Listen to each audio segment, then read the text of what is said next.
سلام بچه، چطورین؟ اومدیم با آنباکس کیمدی 2026. الان میریم از آنباکسش کنیم. خب اول از این ور شروع میکنیم. خب آنباکس کیمدی فوتبالی 2026 از رئال زین زیدان. این اسمشو نمیدونم ولی تو آس میلانه. این هم که کاپ لیورپول.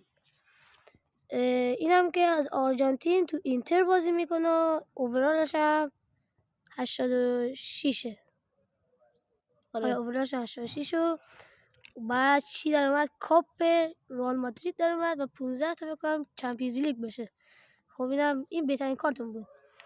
و اینم یه بازیکن خیلی خوبیه. کنم اوورالش هم 87 و از پرتغال بازی میکنه.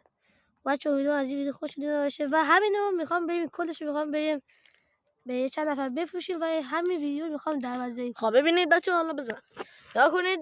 ما اینا رو خریدیم شد 40,000 تومان. شد 40,000 تومان. ما میریم به بچه‌هایی که مثلا اینجا هستن میفروشیم، سودشو ببریم. با همین سود خب ویدیوهای بهتری تر میذاریم. مثلا آره دیگه ارتقا میدیم هی خودمونو.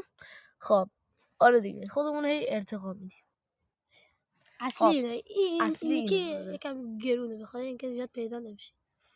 خب امیدوارم از این ویدیو خوشتون آمده باشه. تا اون ویدیو بعدی خدافظ. لایک کامنت دنبالم فراموشتون نشه. سابسکرایب هم بکنید.